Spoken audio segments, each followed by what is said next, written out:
So we got some pretty interesting news for you guys, including Old School Runescape coming to Steam, the Yeast series is going online, and Hu Tao could still be coming in the 1.3 update. Hello everyone, my name is Salman SK for Coffee and RPGs, where we cover the latest news trends and updates for the MMO and RPG gaming genre. Doing something a little bit different, and we'll see how that goes, but I'll explain everything later on in the end of this video. But anyways everyone, we do have a lot of articles to go over, so if you guys got your cup ready with your beverages of choice, I'm drinking coffee as always. Let's go over these news together. Cheers to you guys. Consider hitting the subscribe button down below, as well as the bell notification right next to it.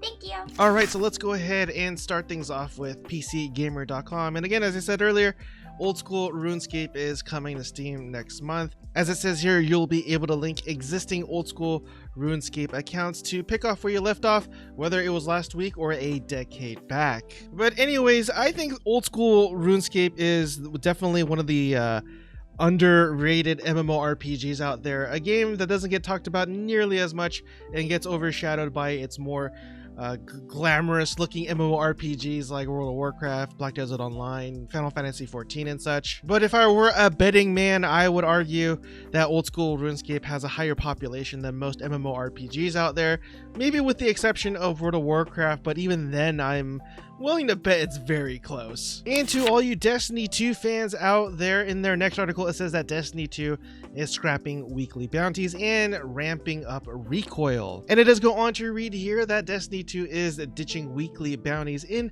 favor of a new weekly challenges system next season as part of Bungie's latest push to combat what it sees as a problem with bounty fatigue. These will be instantly familiar to anyone who's ever played something like Apex Legends Battle Pass, delivering between 3 and 10 new challenges every week for the first 10 weeks of a season. I am curious to know if this article nails it, and if you're somebody who plays Destiny 2, let me know down in the comment section below whether this is a good or bad thing. It seems to be a good thing in my opinion, knowing what I know about battle passes and such. But yeah, lastly, the title did touch upon the recoil sort of problem that the game has between the people who play the game with the mouse and keyboard and the controller. And to make things fair, I think they're going to up the recoil for people who play on mouse and keyboard, but it's definitely meeting a lot of controversy and pushback. So let's go ahead and shift gears a bit here and head on over to Gematsu.com.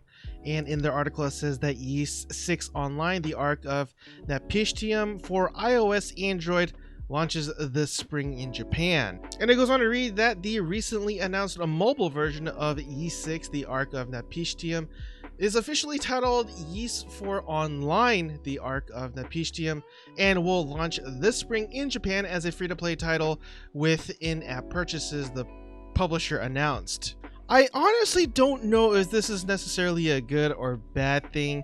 The online part of it suggests that it might actually have some co-op capabilities with other players and whatnot, but at the same time I feel like they're also putting this online so that they could pretty much nickel and dime all its players for various items with their in-game cash shop. Now, whether or not these items will be cosmetic only or actually help you boost and get an upper advantage of some sort, I actually don't know. But yeah, I'm not exactly sure how I feel about this, but let me know down in the comment section below if you know anything else, because I clicked on their website and everything is in Japanese, and so I can't give you more information other than what this article says. And heading on over to Massively OP now, in their first article here, it says that Aion asks players to defend the Garden of Growth with its new auto hunting mechanics, and it kind of feels like they're going the route of AFK Arena or something like that. I don't know. And it goes on to read that players can set up basic parameters like skill rotation,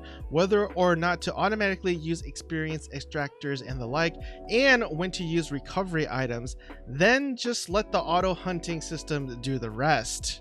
I'm really glad that Aion Online is still around.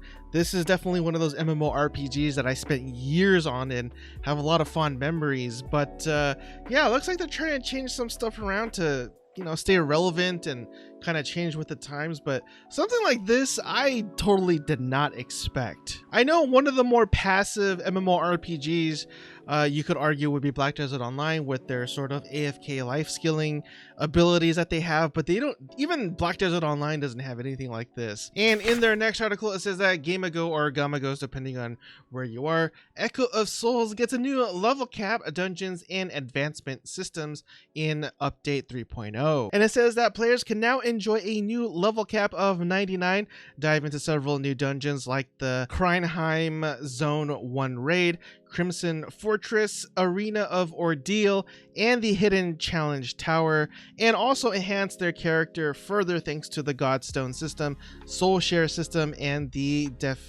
I was gonna say deification skills, but it's deification skills, excuse me. Wow.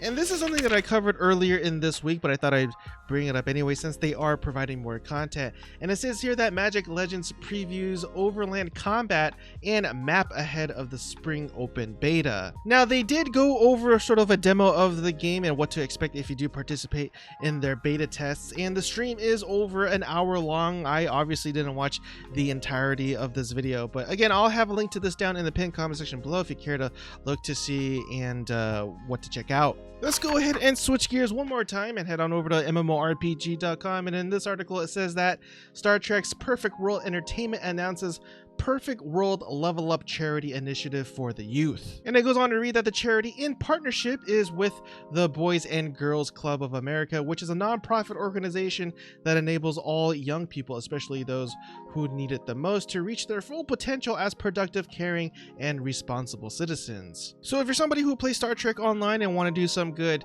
you have some options here at two different tier levels, one at $2 and one at $10, giving you various amounts of rewards, including Fleet Ship Module, Command Dreadnought Bundle, or a title called Charitable. And for all you GTA Online fans out there, it says grab the Vetir military vehicle and GTA Online this week. And I do apologize if I'm mispronouncing that, plus double rewards and more. Also available this week is double GTA Cash and RP in the Diamond Adversary series, and triple GTA Cash and RP in the mobile operation missions. And heading on over to GameRant.com, they do have an article here that says rumor Elden Ring news coming sooner rather than later, and that's it. It doesn't really give us a specific day how sooner than later it will come, but I thought I'd just kind of put this in here really quick because we don't really receive a whole lot of information about this game.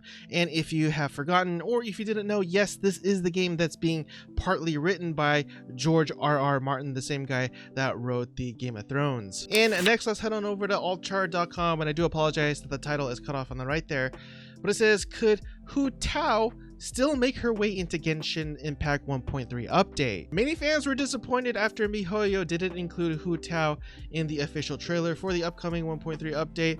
There seems to be a chance for a cheeky troublemaker, or the cheeky troublemaker, excuse me, to be part of the following patch, but this is a rumor, so take everything with a grain of salt. According to a popular Genshin Impact leaker, there's still a chance that we could see Hu Tao in the upcoming update. MiHoYo revealed that the Xiao banner will be in the game for 2 weeks, which is 1 week shorter than usual, and the same goes for K-King. Consider that MiHoYo already announced that they'll be releasing new updates every 6 weeks. This leaves a 2-week gap before 1.4. I didn't even know that MiHoYo was going to be releasing updates every 6 weeks. I think that's actually a pretty good pace for things, in my opinion. Yeah, of course I say that because I have all these games that I still need to play that I haven't gotten to. So, and that concludes today's episode of MMO and RPG updates, news, and commentary. I really do appreciate it if you made it with me so far, and if you feel as though I've earned your subscription, please consider hitting the subscribe button down below, as well as the bell notification icon right next to it, as that tremendously helps out the channel and I would greatly appreciate it. So as I said earlier, yeah, I'm making some changes, or potential changes. I'm actually going to try to upload on a more frequent basis, but make the videos shorter, because I've been noticing that my numbers have been stagnating over the past 2 to 3 weeks, and so I'm gonna try something a little different. Let me know if you like this new format. Instead of waiting maybe 2 to 3 days for all the news to gather at once and creating a long 13 to 15 minute video. So yeah, your feedback is definitely appreciated. I wouldn't be able to get this far without your guys' support, so thank you so much for that. But anyways, I'm probably gonna make this video 20 minutes long anyways based on my explanation alone. So I'll finally let you guys go. Hope you guys have a blessed night, and I will see you guys next time. Cheers again, everyone.